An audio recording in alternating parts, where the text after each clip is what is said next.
எங்கள் மாமா பற்றி பேச என்னை கூப்பிட்டதில் ரொம்ப சந்தோஷம்.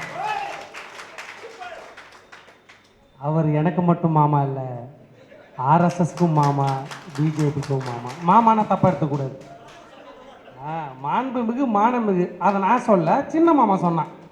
இவனுக்கு இதே வேலை. இந்த தலைப்பில் எனக்கு பிரச்சனை இருக்குது. என்னென்னா, பெண்களின் மாண்பை காத்த மேதகவும் பாலியல் குற்றவாளி சீமானும். இப்போ மட்டும் யாராவது புலிகள் இருக்கணும். எப்படி நீங்கள் மேதகு இவங்க கூட ஒப்பிட்டு தலைப்பு வச்சு நம்ம தொட்டி தொட்டி அடிச்சிருப்பாங்க. ஒரு என்னென்ன கேட்டால் இப்போ நான் என்கிட்ட ஒருத்தர் கமெண்ட்டில் வரான், என்ன பாலியல் குற்றவாளின்ட்டீங்க? அவர் என்ன பாலியல் குற்றம் பண்ணார்? அவர் ஈழத்தில் போய் உங்களுக்காக போராடுறது தப்பாக உண்மையாக கமெண்ட் போகிறான், போஸ்ட் போட்டோடனே. உங்கள் அண்ணன் ஈழத்துக்கு போனால் 5 நிமிஷம் இருந்தான், 10 நிமிஷம் இருந்தான், 7 நாள் இருந்தான், 7 மாதம் 7 வருஷம் எப்படி இருந்தான்? எப்படி போனான்? பிஜேபி கூப்பிட்டு போனாங்களா? ஆர்எஸ்எஸ் கூப்பிட்டு போனாங்களா? அதிமுக கூப்பிட்டு போனாங்களா? இல்லைன்னா மாநாடு எதை போட்டியா? மாடுகள் மாநாடு, எருமைகள் மாநாடு, நாய்கள் மாநாடு, எதாவது மாநாடு போட்டு போனியா? கருப்பு சட்டை கூப்பிட்டு போனாங்க, பெரியாரிஸ்ட் கூப்பிட்டு போனாங்க. இல்லைன்னா வீடியோ போட்டியா? ரீல்ஸுகள் கண்டுபிடிக்க முடியாத காலத்திலேயே பொண்டாட்டி நான் கெட்டவன் இல்லடி, கேடு கெட்டவன், அதுவும் சட்டையை அவுத்து போட்டு. நான் கேட்குறேன், நாம் தமிழ் தம்பிங்கிட்ட கேட்குறேன், அந்த காலத்தில் சட்டையை அவுத்து போட்டு அவன் என் வீடியோ எடுத்தான். யார்கிட்ட எடுத்தான்? பொண்டாட்டின்றான். அந்த ஆளுக்கு எத்தனை கல்யாணம்? அப்போ கல்யாணம் ஆயிடுச்சா? அப்போ ஏதோ ஒரு பொண்ணுக்கிட்ட பொண்டாட்டின்னு சட்டையை அவுத்து போட்டு வீடியோ போட்டவன். இவன் புலிகளை பற்றி பேசுகிறான். இப்போ புலிகள் இருந்தால் நம்மளை அடிப்பாங்க. இவன் ஒரு ஆளுன்னு இவனை வச்சு நீங்கள் மேடை போடுறீங்களே அப்படின்னு இல்லைன்ற தைரியத்தில் அவன் என்னென்னமோ பேசுகிறான். இப்போ ஒன்றும் இல்லை, ஆர்எஸ்எஸ் கூட்டு ஐயா சொல்கிற மாரி ஜிம்மி போய் கடின்ற மாரி ஆர்எஸ்எஸ் கூட்டு இந்த கடி பாரதியார்ன்ற பேரில் பெரியார கடின்னு கடிச்சுன்னு இருக்கிறாரு.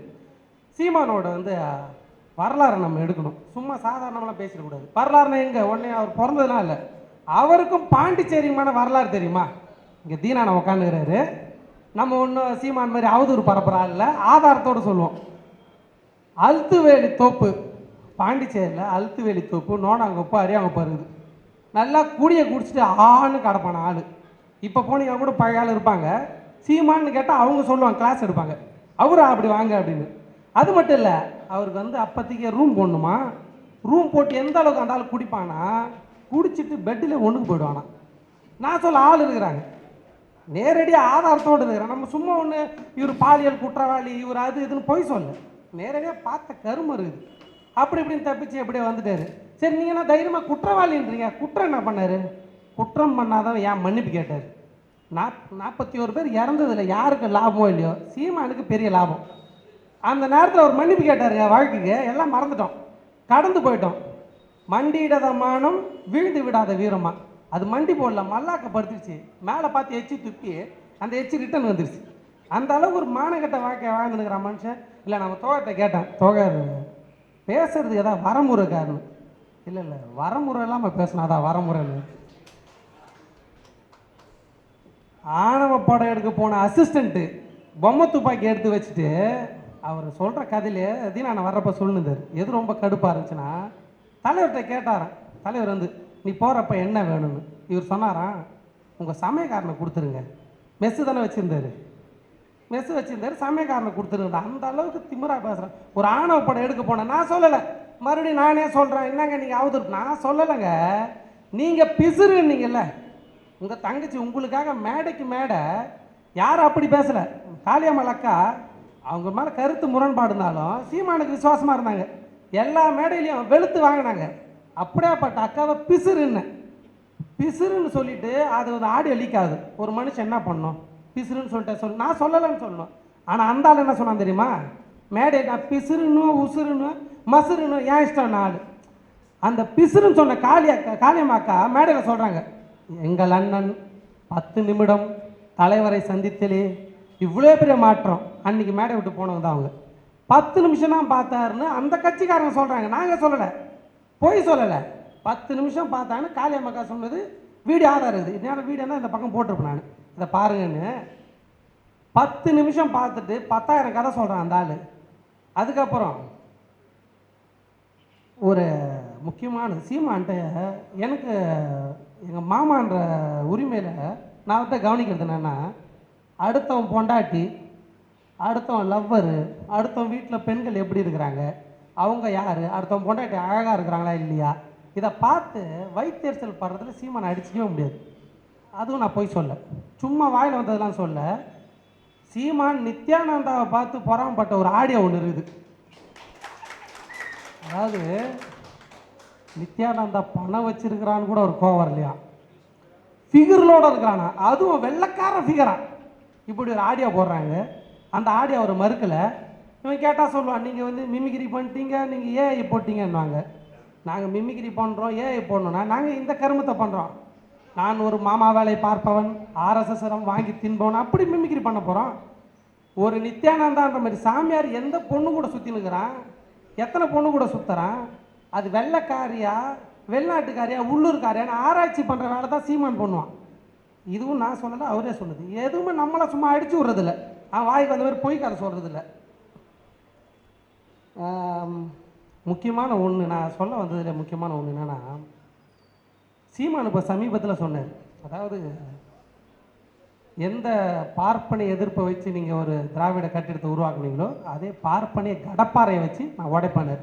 நீங்கள் யோசிக்கணும், ஒரு மனுஷன் எது கடப்பாறை யூஸ் பண்ணுறான்? பாப்பா இன்னைக்கு கடப்பாறை யூஸ் பண்ணான், அவன் மத்து தயிர் கடையிறது, குமுடி, இப்படி ஒரு வேட்டி, இப்படி தான் நான் இருந்தாலும் ஏன் கடப்பாறை யோசிச்சான்னு இருப்பான். அப்போ தான் நான் யோசித்தேன், அங்கே வரத்துக்கு முன்னாடி கேடி ராகவன் வீடியோ பார்த்துருப்பாரு. நல்ல ஒரு கடப்பாறையை பார்த்தோன்னா, கடப்பாறை என்ன பேசுனா கடப்பாறை. அந்த கடப்பாறையை பார்த்த உடனே அது கடப்பாறைண்ணே, எனக்கு கடப்பாறைன்னு ஞாபகம் வருது. சீமான் வந்து ஜெயிலில் இருக்கிறார், புதுச்சேரியில் ஜெயிலில் இருக்கிற 2009 வாக்கில் ஜெயிலில் இருக்கிறார். அப்போ வந்து அங்கே ஒரு எஸ்பி இருந்தார். அவர் வந்து ஜெயகாந்தன், எஸ்பி ஜெயகாந்தன் வந்து சீமான் ஜெயிலில் இருக்கும்போது எஸ்பி அவர். சீமான் என்ன பண்ணோம், லெட்ரு எழுதுவாரான், அவன் நடிகைக்கு லெட்ரு எழுதுவாரான். நான் யோசிக்கிறேன், இந்த ஆள் கவிஞனாச்சே பாடகனாச்சே என்ன எழுதியிருப்பான் அப்படின்னு நினச்சி சீமான் மாமா ஒரு கவிதை எழுதியிருப்பான் அந்த காலத்தில். கண்ணே காதலி, சிறையில் செயலிழந்த இந்த கடப்பாறையை கற்பனை கரண்ட் வைத்தே செயல்பட செய்கிறேன். இதனால் பாதிக்கப்பட்டது எனது கைகள் மட்டும்தான், கைகள் பாவம் இல்லையா, உடனடியாக வந்து சேரு. இப்படியாப்பட்ட கவிதைகள் எழுதலாம். ஏன்னா கடப்பாறையை வச்சு ஒரு பாப்பான் கடப்பாறை வச்சு இடிக்கிறப்ப ஒரு கடப்பாறை நினப்பில் இருக்கிறவர் கடப்பாறை கவிதை எழுதுது. கோச்சிக்காதீங்க, அந்த ஆள் செய்கிற ஆள் தான், தப்பாக எடுத்துக்காதீங்க. இப்படி ஒரு கவிதை எழுதியிருக்கலாம், அந்த கவிதை காணாமல் போயிருக்கலாம். கிடைச்சா சந்தோஷமாக இருக்கும், கிடைக்குதான்னு தேடிட்டு இருக்க, கூடிய சீக்கிரத்தில் கிடைச்சிடும். இதெல்லாம் பார்க்குற சீமானோட தம்பிங்க, டேய் நீ தைரியம் தான் வெளில வந்துருவியா, நீ யூடியூப் சேனலில் பேசுகிற, மேடையில் பேசுகிற, வெளியே வந்து பேசிடுவியா, நீ யார், நீ தைரியமான ஆளா, ஒண்டிக்கு ஒண்டி வருவியான்னாங்க. இதையும் அவங்க சீமான்ட்ட தான் கற்றுக்கணும். சீமான் அந்த மாதிரி தான் வார்த்தையை விட்டார். வீரலட்சுமி அக்கான்னு ஒருத்தவங்க, அவங்க புருஷனை ஒன் டு ஒன் அவர் சொல்கிறார், இடத்த நீ குறிக்கவா நான் குறிக்கவா, அந்த மாதிரி கடக்குன்னு போய் இடம் தேதி ரிங்கெலாம் கட்டிட்டு வந்துச்சு வா சண்டை போடவான்னா. உடனே நான் எலி கூடலாம் சண்டை போடுறதில்ல, புலி கூட தான் சண்டை போடுவேன். ஒரு நேருக்கு நேராக இடத்த குறித்து சண்டைக்கு வானா வரமாட்டான் ஆள். பாண்டிச்சேரியில் அவர் குடிக்கிற ரெகுலராக குடிக்கிற தோப்பில் அங்கேருந்து ஒரு 10 கிலோமீட்டருக்கு அண்ணாண்டா யாரையோ மர்டர் பண்ணிட்டுக்கிறாங்க. இவர் திருப்பு திருப்பு திருப்பு அங்கே போகாத, போனால் ஏதாவது பிரச்சனை ஆயிடுன்னு அங்கேருந்து ஓடல சீமான். தைரியம் கொஞ்சம் கூட இல்லாத ஆள் சீமான். பாலியல் பொறுக்கி சீமான். இதில் முக்கியமான அவர் பாலியல் பொறுக்கின்னு எல்லாம் தெரிஞ்சு உலகத்திலே ஒரு கொடூரமான மானங்கட்ட வாழ்க்கையை வாழ்கிறது யாருன்னா என் சின்ன மாமா சாட்டை தான். இதெல்லாம் தெரியாமல் இருந்தால் பரவாயில்ல, எல்லாம் தெரியும். இவன் எப்படியாப்பட்டவன் தெரியும், என்னென்ன பண்ணிக்கிறான் எல்லாம் தெரியும். தெரிஞ்சும் அவர் என்ன பண்ணாலும் அதுக்கு முட்டு கொடுக்குறது இல்லை. மன்னிப்பு கேட்டால் மன்னிப்பு கேட்க தெரியும், பெரிய மனுஷன் வீடியோ போடுறது. அவர் பாலியல் பொறிக்குன்னா அந்தந்த வயசில் எங்கள் அண்ணன் அப்படி தான் இருப்பான்னு வீடியோ போடுறது. இப்படி ஒரு மானங்கெட்ட வாழ்க்கை வாழ்கிற சாட்டையை விட கேவலமான ஒரு வாழ்க்கை அமையக்கூடாது. அதுக்காக பாராட்டுறேன் அந்த ஆளை. சின்ன மாமான்னு பேர் சும்மா வச்சாங்க. சீமான் எப்படியாப்பட்டவன்னு அவன் பேசுகிற காலத்திலே மேடையில் பேசியிருக்கான் ஆள். சீமான் சொன்னது முக்கியமான பாயிண்ட் ஒன்றுக்குது, அந்த ஆள் எந்த நேரமும் காஜி காஜி காஜி, இதை தாண்டி வேறு எதுவும் தெரியாது. இதை நான் சொல்ல, சீமான் மேடையில் சொல்லியிருக்காரு, பிரபாகரன் இடத்தில் நான் இருந்தால் நான் கற்பழிப்பேன், சிங்களவன் கற்பழித்த மாதிரி நானும் கற்பழிப்பேன், நான் இது பண்ணுவேன், நான் அது பண்ணுவேன். புலிகள் இடத்துல போனவன் ஒரு போராளி, ஒரு பெரியாரிஸ்ட்டு, இல்லை ஒரு சாதாரண மனுஷையா மக்களுக்காக போராடுற எவனாவது ஒரு பொண்ணை கற்பழி பண்ணுவானா? அவனுக்கு காஜி, இத்தனை பேர் கற்பழிக்கிறாங்களே, நமக்கு ஒரு சான்ஸ் கிடச்சா நம்ம எத்தனை பேர் கற்பழிக்கலாம். இதை நான் சொல்ல மேடையில் சொல்கிறது. எப்படி ஒருத்தன் சொல்லலாம், பிரபாகரன் இடத்துல நான் தான் இன்னும் போராட்டத்தை வீரியம் அடிச்சிருப்பேன், இல்லை வேறு வழியில் போராடி இருப்பேன், இல்லை நான் மனித வெடிகுண்டாயிருப்பேன் அப்படி சொல்லலாம். நானும் கற்பழிப்பேன்ற ஆள். எந்த நேரமும் அதே எண்ணம், 24x7 அதே எண்ணம். நீங்கள் வேணால் பாருங்கள், சீமான் வந்து பெண்களை இப்போ ஒரு இடத்துல பேசுகிறப்ப நீ சரியான ஆண்மகனாக தான் பேசுவான். நாள் ஆண்மகன் அவனும் ஆண்மகன் நல்ல ஆத்தாளுக்கு பிறந்தியான்னு கேட்பான். எந்த நேரமும் ஒரு ஆணாதிக்க சிந்தனையிலையும் ஒரு கேவலமான புத்தியில் வாங்குற ஒரே ஆள் சீமான் தான். அந்த ஆள் ஒரு அரசியல் கட்சி ஆரம்பித்து மேடையில் பேசுகிறான். அந்த மேடையில் பேசுகிறத கேட்டோம் அவர்கிட்ட தோழர்கள்லாம் டிவி நிகழ்ச்சியில் வந்து எப்படி பேசுகிறாங்கன்னு தெரியல. இப்போ பெரியாரை திட்டுறதுக்கு இஸ்லாமிய தோழர்களை கூப்பிட்டு பேசுகிறாங்க. அம்மா கொஞ்சம் நீங்கள் அங்கே தம்பிகளோ தோழர்களோ தங்கைகளோ சாத்தானின் பிள்ளைகள்னு யாரை சொன்னான்? அந்த ஆள் இஸ்லாமியர்கள் தான் சொன்னான். சாத்தானின் பிள்ளைகள்னு சொல்கிறான் ஆள். அப்போ நீங்கள்லாம் யார்? அதுக்கு மன்னிப்பு கேட்டான் ஆள். இல்லை நான் பேசலை அப்படிலாம் பேசலைன்னு சொன்னான்னா, சாத்தானின் பிள்ளைகள்னு சொல்லிவிட்டு உங்களையே கூப்பிட்டு உங்களையே பேச வைக்கிறான். அப்போ நீங்கள் கேள்வி எழுப்புறது இல்லையா? உங்கள் ஆள் மன்னிப்பு கேட்டுக்கிறான். எதுக்கு மன்னிப்பு கேட்டான்னு கேள்வி எழுப்புறது இல்லையா? அந்த டைமில் உங்கள் ஆள் சட்டையெல்லாம் வீடியோ போட்டுக்கிறான். டேய், சட்டை இல்லாமல் எப்படா வீடியோ போடுற? அதுவும் டயலாக் கெட்டவன் இல்லை, கேடு கெட்டவன். ஒரு சட்டை இல்லாமல் வீடியோ எதுக்கு போடணும்? சட்டையை ஊற்று போட்டு ஒரு அரசியல்வாதியோ இல்லை புலிகளோ போராளிகளோ பெரியாரை பேசுகிறனோ என்னவோ என்ன கரும ஆர்எஸ்எஸ் காரனாக கூட இருக்கட்டும், சட்டை இல்லாமல் எப்படி வீடியோ போடல? நீ அந்த வீடியோவில் எப்படி எடுக்க தைரியம் வருது? எந்த மனநிலையில் இருக்கிற நீ? ஒரு மேடையில் உன் கட்சியை சேர்ந்த உன்னோட தோழரையே பிசுறுன்னு சொல்கிற, அதை சொல்லிட்டு நான் பிசுறுன்னு சொல்லுவேன் மசுறுன்னு சொல்லுவேன்ற. எங்கே பார்த்தாலும் போகிற ஒரு மேடையில் கற்பழி பண்ணுற. இப்படியாப்பட்ட பேச்சுகளை பேசிட்டு கடைசியில் எங்கே வந்து நிற்கிறான் ஆள்? நான் கடப்பாறையை கொண்டு போய் இடிப்பான்றான். ஆர்எஸ்எஸ் அடிவரி ஆகிடும். அப்போத்துலேருந்து சொல்லுறேன், ஏங்க அந்த ஆள் அப்படி தாங்க மாமாங்க, அவன் மாமா பையங்க, மாமா வேலை செய்கிறவங்க. மாமானா நீங்கள் இந்த வாட்டி தப்பாக எடுத்துக்கலாம், தப்பு இல்லை, மாண்புக்கு மாணவர்களாம் இல்லை, மாமா வேலை செய்கிற ஆள். அப்படியாப்பட்டவங்கிட்ட கேள்வி எழுப்பணும். இப்போ சமீபத்தில் சாட்டை துருப்பணும் இறங்கி விஜய் அடி அடிச்சுன்னு நமக்கு ஒரு சந்தேகம் வரலாம். ஆஹா, நம்ம சீமானை திட்டுறோமே, அப்போ விஜய் சரியான ஆளா? ஏன்னா விஜய்க்கு எதிராக சீமான் கட்சி வேலை செய்கிறாங்களே. விஜய் கட்டார் ஒன்றும் இல்லைங்க, ஒன்றுமே இல்லை, தெளிவாக புரிஞ்சுக்கணும். விஜய் அரசியல் ரீதியாக பாஜகவுக்கு வேலை செய்கிறார். சீமான் சித்தாந்த ரீதியாக பாஜகவுக்கு வேலை செய்கிறாங்க. ஒரு வடிவேல் காமெடி இருக்கும், 2 அடியால் வச்சுருப்பார் வடிவேல். இந்த பக்கம் செருப்பை நான் எடுக்கிறதா நீ எடுக்கிறதான் வடிவேலுக்கு ரைட்டு லெஃப்டில். அந்த மாதிரி ஆர்எஸ்எஸோட பிஜேபியோட அடிமை தான் 2 பேரும்.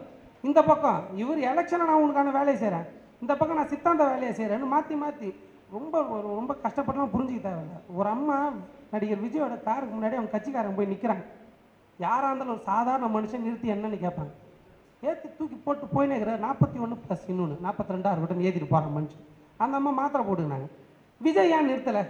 ஏன்னா நிறுத்திட்டா பேசணும். அந்த அம்மா கேட்பாங்க, இந்தமாரி எனக்கு மாவட்ட செயலாளர் பதவி கொடுக்கல, நீங்கள் என்னென்னு கேள்வி கேட்டால் விஜய் ஒரு வேளை இறங்குனா அவர் திருப்பி ஒரு கேள்வி கேட்பார். மாவட்ட செயலாளர்னா யார் என்னன்னு கேட்பார். உண்மை அதுதான். அந்த மாதிரியான வாய்ப்பு அவருக்கு வரக்கூடாதுன்னா காரில் இருக்கிறார். ஏமா நான் என்னென்னு கொடுக்குறேன்னா என்னென்னு தெரியணும்ல. அந்த அம்மா பேர் கூட தெரியாது அவருக்கு. நின்று இறங்கி பேசுகிற ரோட்டில் யாரோ ஒரு ஆள் போய் நின்னாலுமே நிறுத்தி என்னன்னு கேட்பாங்க. கேட்காத மனநிலையில் இருக்கிறாரு. இப்போ மலேசியாவில் ஆடியோ லான்ச்சில் போய் கதை பேச போகிறாரு.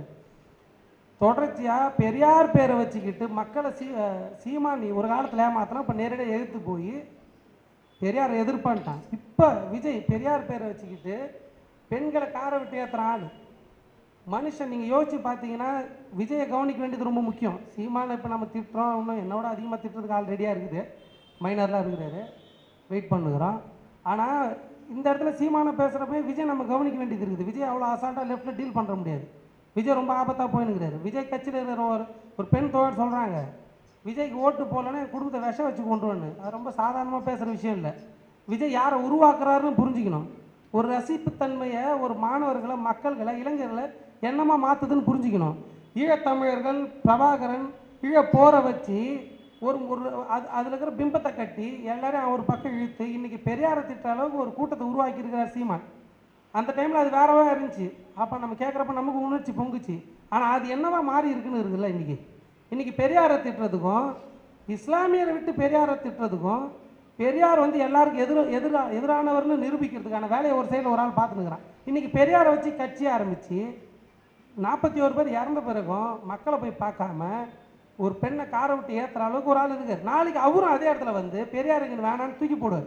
இப்படியாப்பட்ட வேலைகள்லாம் தொடர்ச்சியாக பண்ணுறாங்க. தோழர்களே, எங்கள் மாமாவை பற்றி நிறையா பேசலான்னு வந்தேன். இன்னும் நிறைய பேர் இருக்கிறாங்க. எங்கள் மாமா எனக்கு மட்டும் மாமா இல்லை, இந்த ஊருக்கே மாமான்னு சொல்லி விடைபெறுகிறேன். நன்றி.